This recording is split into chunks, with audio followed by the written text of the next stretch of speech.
Sí, digamos, sabíamos desde el comienzo que esto no iba a ser fácil, sabemos que venimos de distintas historias, de distintos lugares, y esto casualmente, para quienes, por ejemplo, acompañamos a Néstor y a Cristina, es una ampliación de compañeros que tuvieron en algún momento diferencias con nosotros. Sabíamos que no iba a ser fácil. Lo importante es reconocer que tenemos que estar juntos. Y creo que eso lo comprende la mayoría, y sobre todo lo comprende el pueblo, que se da cuenta, el pueblo que nos apoya, digo, que se da cuenta que hay que ayudar a que el gobierno acierte.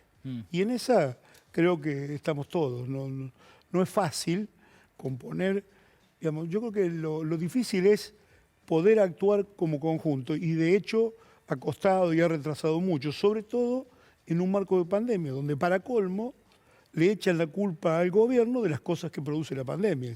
Si nosotros tenemos que tener esta distancia, no es porque el gobierno nos prohíbe acercarnos, es porque no queremos contagiarnos. Entonces, en ese ataque agraviante que continuamente la derecha está ejerciendo sobre un gobierno nacional y popular, estas cosas tensan cualquier relación. Por ahí hay actitudes que no se condicen con la comprensión que debemos tener todos del sacrificio que cada uno tiene que hacer para trabajar con amplitud. Yo, en el lugar donde estoy, puedo colaborar con todos los ministros y con todos los funcionarios del gobierno sin ningún tipo de ataduras, y creo que lo hacemos bastante bien. ¿No sentís esa fricción entre bandos, no entre siento tribus? ese tipo de fricciones, porque además no elijo ayudar a uno y no ayudar a otro.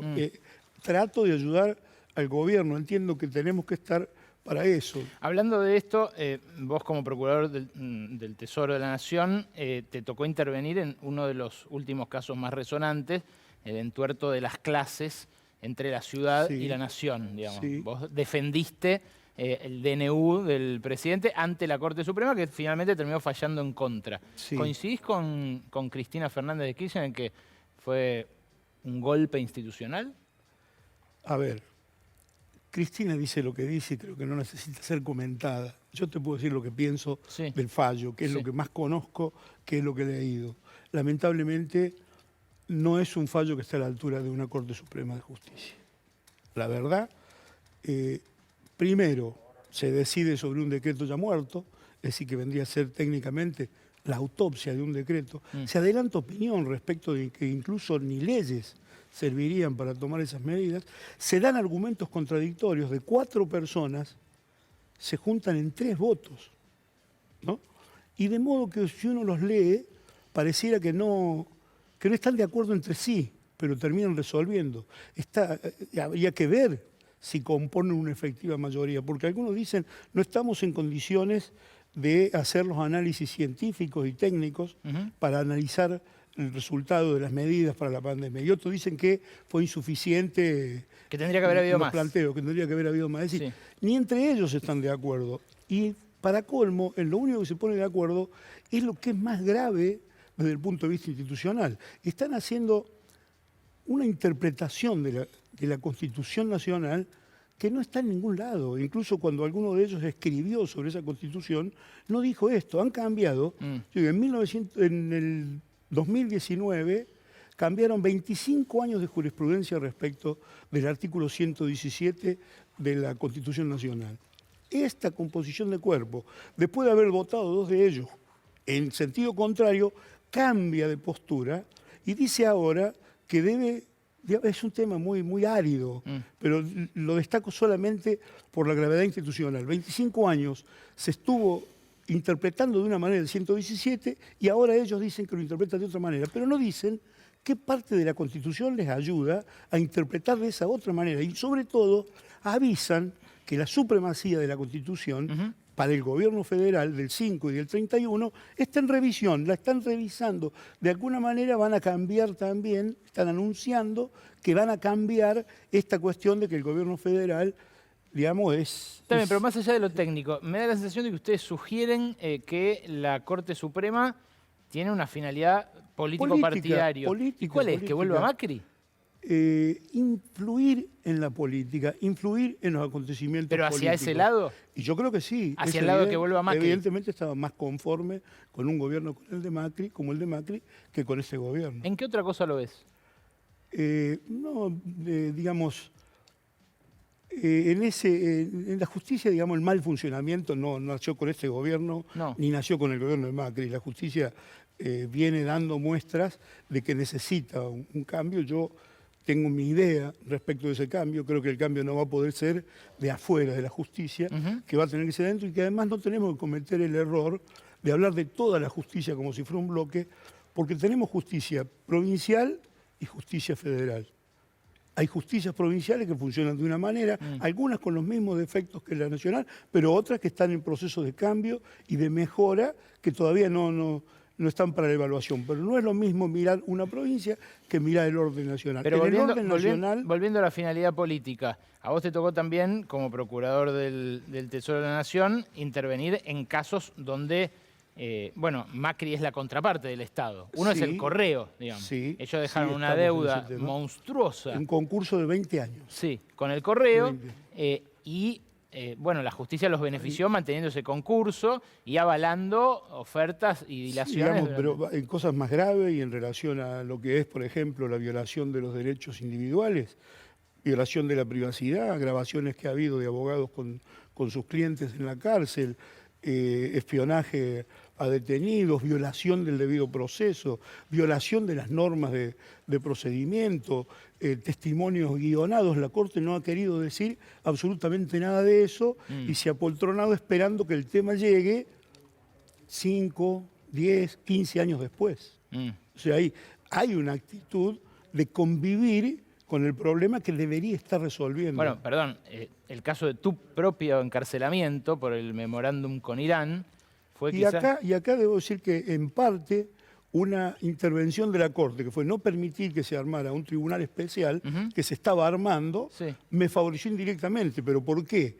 Porque había jueces y fiscales que hicieron cumplir la ley. Está bien, pero esos encarcelamientos más escandalosos o menos justificados, el tuyo, el de Milagro Sala, el de los dueños de este canal, que también ahora cada vez se está probando más que... Esto era más que evidente, y ahí la Corte nunca se sintió llamada a dar su voz para impedir tamaño... ¿Qué sé yo? Uno ve una serie norteamericana, una película norteamericana, y hay partes en donde la charla del abogado con el detenido no se puede ver. La gente de la CIA, no sé si será cierto, pero por lo menos está, es el respeto que tienen por la privacidad de ese detenido. Acá lo grababan. La relación, todavía hay una garantía entre la relación entre el abogado y el... Y acá lo grababan y lo difundían, ¿no? Y con eso se convivía. Después hubo apuro por atender el reclamo de otros jueces que habían sido mal trasladados, que la propia Corte reconoce que están mal trasladados, de modo que hay que hacer concursos para cubrir esos cargos, y sin embargo ahí tuvo una intervención rápida, en otros una intervención lenta, con lo que si vos de la suma de casos sacás, y evidentemente estaban más cómodos con la doctrina Iruzum que con la libertad de los individuos. Macri dice que la investigación que vos seguís por el Correo es un plan de venganza. Yo no sigo. Esto, digamos, debo decir una cosa. Actúan muy bien asesorados para lo mediático y tienen defensores entre el periodismo importantes que hacen ignorar muchas cosas para poder decir lo que Macri dice. Primero, venganza, si él no tiene, según dice, ninguna responsabilidad en el tema del Correo, estoy mal dirigido. Si en realidad, qué sé yo, para hacer historia muy corta, ha surgido hace días la noticia de que el pago que Mailbank hizo para comprar créditos en contra del Correo venían de una empresa que era del propio Franco Macri. De modo que estaba violando toda norma concursal, estaba sustrayendo plata del concurso para pagar créditos en perjuicio de los otros acreedores. Pero hecho fue hace 20 años, no 20, 16 años. Bien, pero después lo que hizo Macri, eso por ejemplo... impacta sobre las mayorías. Porque, por ejemplo, fíjate vos, hasta todo lo que se dice de ataque, lo que se dice son mis hijos, digo, ¿para qué le diste bienes que son controversiales? Macri incriminó a sus hijos al cederle esos bienes. Y si le está dando bienes litigiosos, o el padre lo incriminó a él, o él está incriminando a su familia. Entonces, el problema es de él, no de quien trata de cobrar. El único interés que tenemos ahí no tiene ninguna implicancia penal. Lo único que trata de hacer la Procuración, que está porque Macri la puso en ese lugar, y yo no la quise sacar por la trascendencia que el tema tiene, lo que queremos es cobrar. Entonces dice, incluso periodistas, el mismo periodista que dice que Mailbank ha habido delito en el comienzo, ese crédito que tiene el Mailbank contra la quiebra es el 38% de los acreedores. O sea, Macri no puede ir preso de ningún modo por el caso Correo. Yo creería que por este caso no, puede ser a lo mejor, digamos, no sé qué papel habrá tenido personalmente, habría que investigar. Hay una denuncia hecha respecto del acuerdo que quiso hacer y está en el juez Lijo. Eso no sé qué resultado. No, y después hay otra vinculada a las autopistas, donde también hay un interés del Estado afectado, que también te quiero preguntar porque fue una investigación nuestra. Esa está, digamos, todavía la investigación en marcha y el Estado no ha tomado decisión respecto de qué hacer con una autopista que evidentemente tuvo la prolongación de una licitación. Hasta 2030. ¿Qué espera el Estado para sacarle la concesión a los ex socios de Macri, que además cuadruplicaron el peaje en 2 años? A diferencia del macrismo, nosotros respetamos los procedimientos internos. Nosotros no estamos formando un equipo especial para que vaya y asista a Vialidad para que haga esto o al Ministerio. Está bien, pero ya van a ir casi 2 años, ¿no? La explicación que dan los funcionarios es las dificultades que ofrece la pandemia. Nosotros estamos en el tema con una posición desde el estudio, considerándolos muy graves. ¿No lo está durmiendo la jueza Capuchetti, que fue nombrada justamente durante el macrismo? No haría acusaciones respecto de la velocidad que tenía el tema. Le imprimió una cierta velocidad el juez que estaba, Canicoba Corral. Se frenó, es cierto que va mucho, pero no sé qué trabajo tiene el juzgado, ni qué. No puedo hacer acusaciones de ese tipo. El Estado tiene que tomar otra participación que no pasa por el juicio penal, que tiene que ser la recuperación de la autopista para poder licitarla. Esto es lo que nosotros pensamos desde la Procuración, que ha habido ahí abuso de poder, que no se ha respetado un trámite licitatorio y se le ha concedido un nuevo plazo, además con el reconocimiento de un crédito que sabíamos en la Procuración que no tenían. De modo que la situación es grave, pero ahí yo diría que es prueba de que no hay ninguna persecución.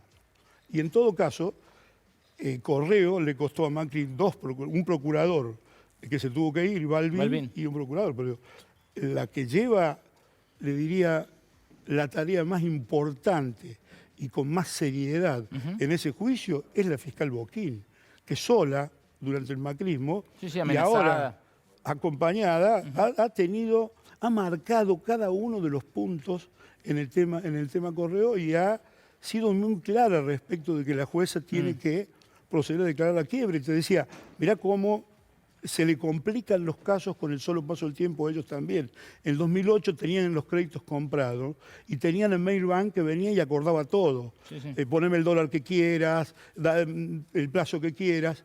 Y esta vez, como está en quiebra, no pudo venir a dar el consentimiento. De modo que un 38% de los acreedores no dieron su consentimiento. Ellos lo cuentan como existente por el viejo consentimiento, eso está claro en la jurisprudencia, en la norma, que cada vez que hay una propuesta tiene que haber una expresión. De modo que ellos quedaron encerrados en su propia trampa. 3 preguntas finales, te pido brevedad porque tenemos los informes que no quiero dejar de poner al aire. También te toca intervenir en la querella por el Fondo Monetario, el acuerdo que hizo Macri con el Fondo Monetario. ¿Ahí le cabe una responsabilidad penal?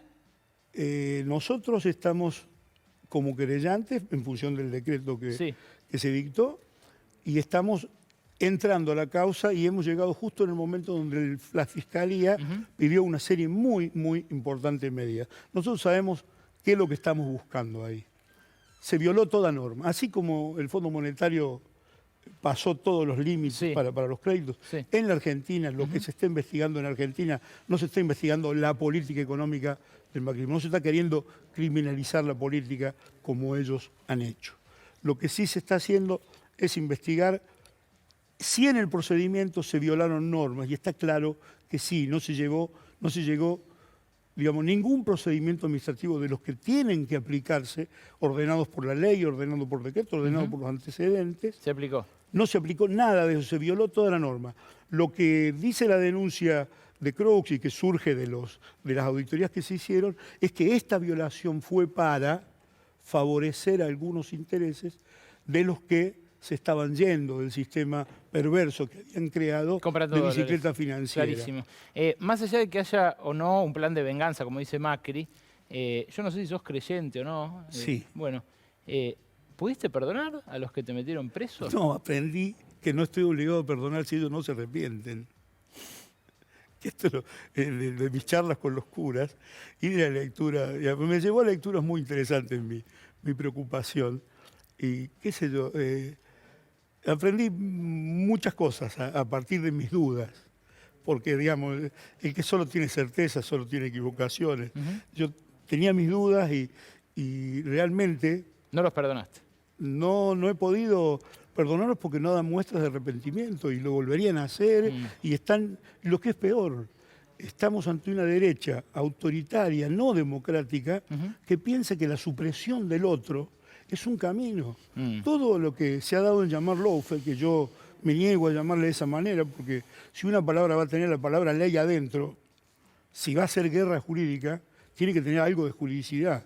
Y acá violaron la Constitución, violaron las leyes, violaron los códigos procesales, violaron hasta el Código Penal para encarcelar a gente, para excluirla de la política, o para crearle simplemente la molestia de la causa para tratar de quitarle la política. Yo anduve buscando un nombre alternativo mucho tiempo y lo encuentro por un joven abogado que saca un libro, Criminalización de la Política, porque es un verdadero sistema de dominación que se exporta al mundo subdesarrollado, al mundo emergente, en contra de los movimientos nacionales y populares.